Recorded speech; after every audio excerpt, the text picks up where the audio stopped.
Kisah Umar bin Abdul Aziz.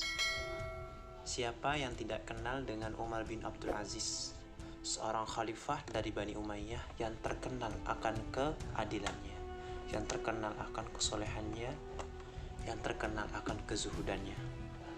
Di antara sekian khalifah Bani Umayyah yang bergelimangan kemewahan, hanya Umar bin Abdul Aziz lah yang paling zuhud, yang paling adil, yang paling dicintai oleh rakyatnya, sehingga beliau dikenang sepanjang masa hingga saat sekarang.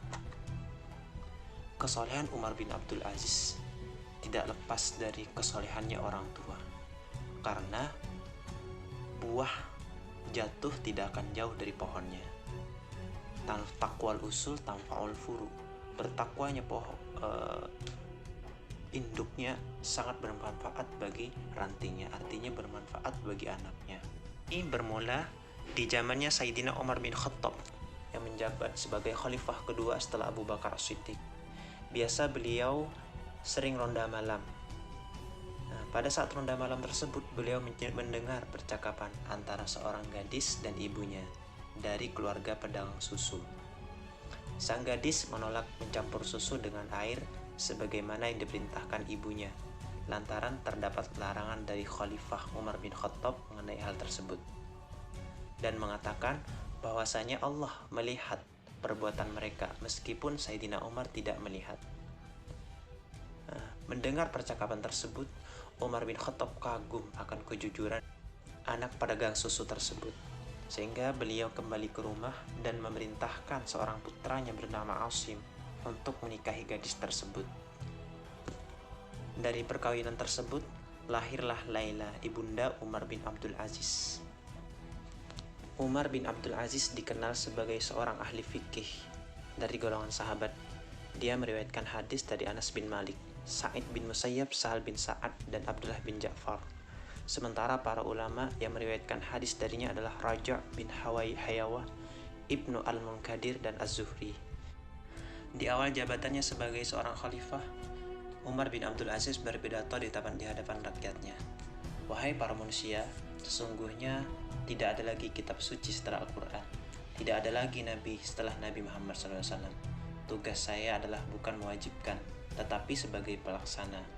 Seorang yang melarikan diri dari seorang imam yang zalim, dia tidak salah. Ketahuilah, ketaatan kepada makhluk hidup itu tidak diperbolehkan apabila melanggar Sang Pencipta. Begitu secara resmi menjadi khalifah, beliau mengumpulkan para ahli fikih yang ada di Madinah. Dia meminta kepada mereka untuk menulis suatu kezaliman yang mereka lihat atau merampas hak orang lain. Selama menjabat menjadi seorang khalifah, beliau hanya memerintah sekitar 2 tahun 5 bulan. Tetapi walaupun sedikit, walaupun singkat, beliau dikenang sepanjang masa hingga saat ini. Selama pemerintahannya, umat Islam merasakan ketenangan dan kedamaian. Salah satu kebijakannya, beliau menyudahi konflik antara Bani Hashim dan Bani Umayyah. Umar menyebutkan, Allah menjaga tanganku dari peristiwa itu, tetapi aku tidak boleh membersihkannya dengan lidahku. Sejak zaman Umar bin Abdul Aziz pula, caci maki kepada Ali bin Abi Thalib dihentikan. Perasaannya akan tanggung jawab begitu dalam, sampai-sampai memalingkannya dari segala kenikmatan dan kemewahan dunia. Bahkan ia sampai bersikap keras terhadap dirinya sendiri karena merasa telah berlebihan dalam menikmati kehidupan mewah sebelum menjabat seorang khalifah. Seolah-olah ia ingin menebus semua itu. Biasa khalifah sebelum-sebelumnya, ketika mereka mengendari kendaraan dinas berupa kuda-kuda, mereka memilih berkualitas tinggi dan mahal. Tetapi beda dengan halnya Umar bin Abdul Aziz. Beliau lebih memilih kendaraan pribadinya. Apa yang dia katakan? Kendaraanku sendiri lebih lembut kepadaku. Kemudian juga dia menolak untuk tinggal di istana kekhalifahan dengan alasan, gubukku sendiri ini sudah cukup bagiku. Ia lalu menjual kendaraan tersebut dan hasil penjualannya ia masukkan ke Baitul Mal. Namun, hidup khalifah yang bijak ini tidaklah berlangsung lama. Tampaknya Umar bin Abdul Aziz terlalu memorsir tenaganya untuk mengerjakan urusan negara, serta tidak memperhatikan makan dan minumnya. Tentulah itu berdampak negatif terhadap kesehatannya. tak pelak lagi, fisiknya tidak mampu menahan beban kerja. Ia pun menghadap Tuhannya dengan penuh ketenangan dan diridhoi rakyatnya. Negara-negara tetangga merasa kehilangan dirinya.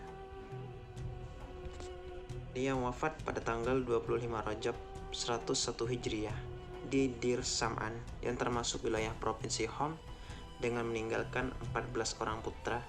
Ia digantikan sepupunya Yazid bin Abdul Malik atau disebut sebagai Yazid kedua sebagai seorang khalifah.